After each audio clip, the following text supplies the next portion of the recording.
OK. L'arnaque de 2010 et 2016 du ministère des Transports pour détruire les haltes de Masquilongé.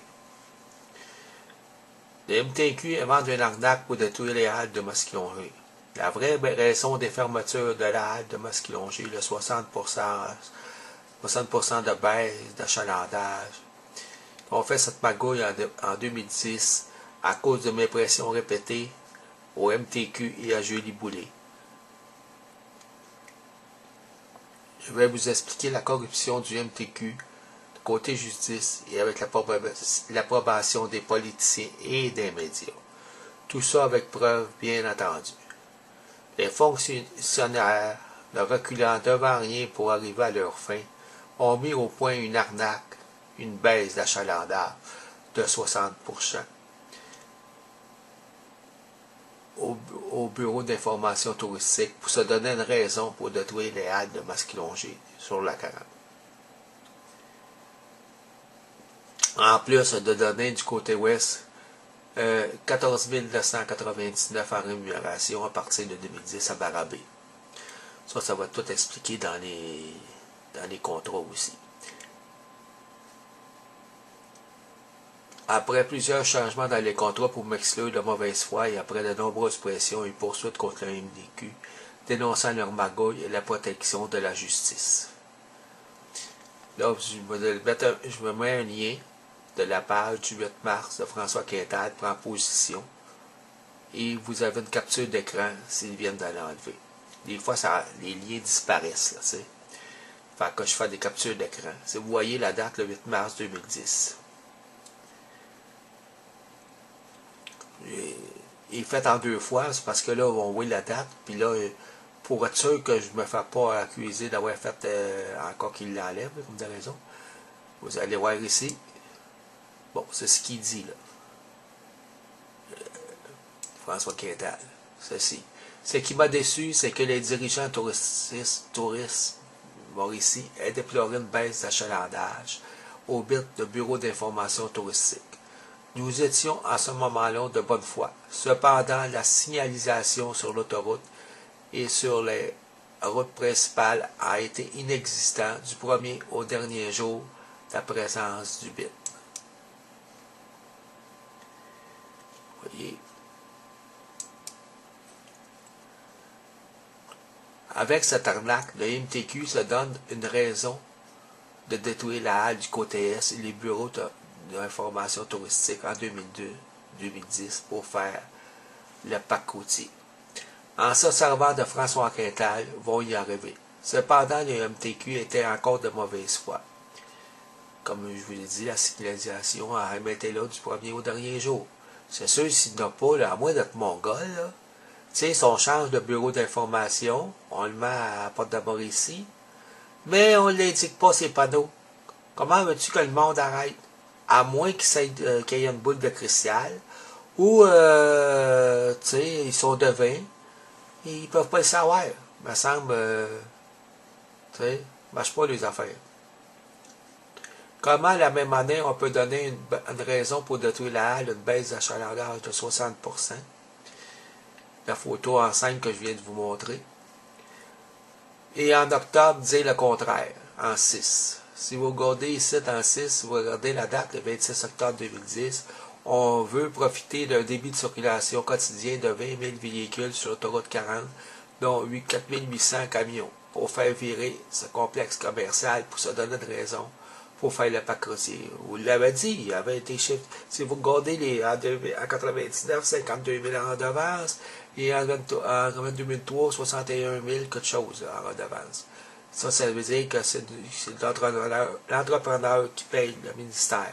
Voyez, comment ils peuvent dire qu'après ça, pour la détruire, qu'il y avait une baisse d'achalandage, puis pour parc routier, la même année, ils disent les vraies affaires. Là. Vous voyez comment ils sont mon gars. Vous voyez, là, c'est marqué ici. Qu'est-ce que je vous dis, là? Vous avez qu'à faire une pause, prendre le temps de le lire. J'ai fait de la capture d'écran. C'est en 2010, on peut profiter, en tout cas, pour se donner une raison de détruire la halle du côté d'information, du côté Est, et construire le parc routier, ce que je vous ai dit. Une belle gang de trous de cul. Ils vont donner la même raison en 2016 pour détruire la halle du côté ouest. Vous voyez comment ils sont crossés à la MTQ. Ils s'en fichent que la halte est bonne, puis qu'il y avait de l'argent à faire ça. Ils recevaient des redevances. Ça va au trésor public. Ils s'en fichent. Eux autres, pourvu qu'ils l'ont dans leur poche, puis magouillent avec les avec les entrepreneurs corrompus, là, qui sont c'est ça le MTQ. Vu mes poursuites répétées contre eux, la complaisance de la justice et des médias, c'est qu'ils prouvent leur arnaque. Là, vous avez le lien. De toute façon, vous avez les captures d'écran. Fait que si le lien, mettons, ils l'ont changé, à un moment donné, ils disparaissent, mais ils vont être là. Vous avez la capture d'écran.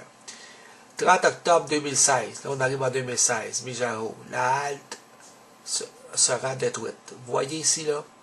Pourtant, le reportage de Stéphane Tremblay, le MTQ a donné comme argument qu'il avait une baisse d'achalandage. Vous savez que c'est une arnaque. Dit aussi qu'elle a été rénovée en 82. Mais ce qu'ils ne disent pas, c'est qu'elle a été rénovée, qu'elle a été construite en 82. Ce qu'ils ne disent pas, c'est qu'elle a été rénovée en 2008. Mentionné dans le reportage. Vous voyez ici, là, c'est marqué.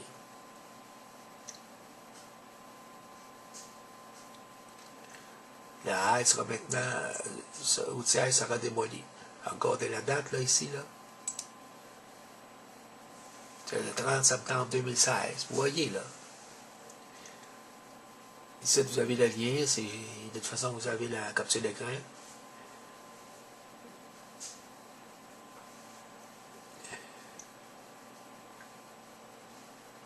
Comme vous voyez, là, avec ce qu'ils disent, là, le côté...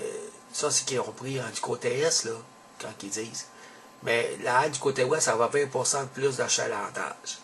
Si j'ai travaillé là, puis moi, les boss, ils disaient qu'il y avait 20% de plus. Elle est encore plus payante. Alors, pourquoi la défaire si elle a été rénovée en 2008, mentionné dans le reportage? Le ministère mentionne que les options s'offrent aux usagers de l'autoroute 40 en direction de Montréal, notamment les haltes privées, les sorties 140, 174, Yamachiche-Louisville et 140 à Bercy. Ça, la halte 174 était là depuis 1997, quand a commencé à découvrir les magouilles, là, la vente de cantine, tout ça, après ça, là, puis les magouilles, puis les soumissions doubles, tout ça, la collusion, là, les faux documents, tout ça, là, ben c'était là, là. Puis 140 à Berthier aussi, il faut que tu sortes d'autoroute, puis à 174 aussi. Réponse, il était déjà là depuis qu'ils font leur fraude en 97. Il avait le Béné à Lavaltrie qui est fermé depuis 2 ans. Là, depuis ce temps-là, il était là. Puis, vous voyez, il y avait 52 000 en redevance, 61 000 en redevance en 2003. Puis, le Béné était là. Tu sais, il faut qu'il débarque d'autoroute. Le monde qui arrête à halte routière, ils veulent... à 80%, ils veulent arrêter pour prendre notre sandwich, un café, puis reprendre l'autoroute tout de suite. Là. Ils ne débarquent pas. Vous voyez la preuve, là, comment c'est payant, puis le Béné est là. Là, le Béné est fermé, puis là, supposément, ils vont fermer à Halle, parce que il y a une baisse d'affaires. Vous voyez qu'il y a quelque chose qui ne marche pas. Là. On dit n'importe quoi, là, ce crise de MTQ. Prouve encore qu'il y aurait...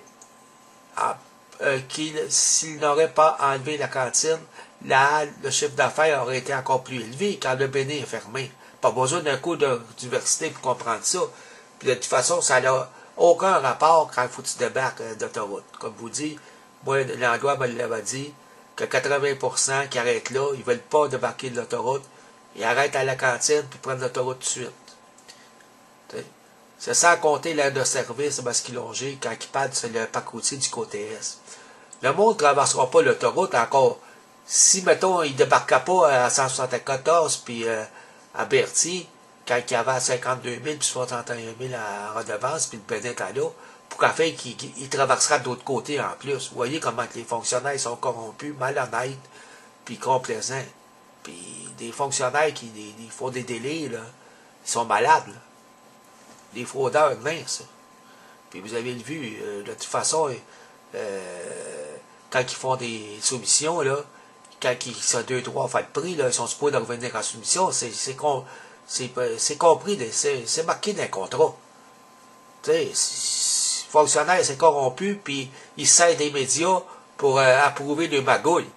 Puis les médias, je les ai contactés, puis ils ont mieux couvert les fonctionnaires corrompus.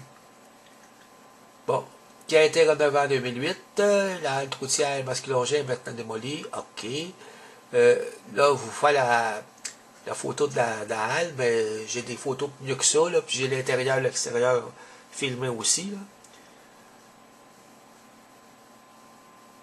Pourquoi les journalistes ferment les yeux sur toute cette fraude depuis plusieurs années et la complaisance des politiciens et de la justice?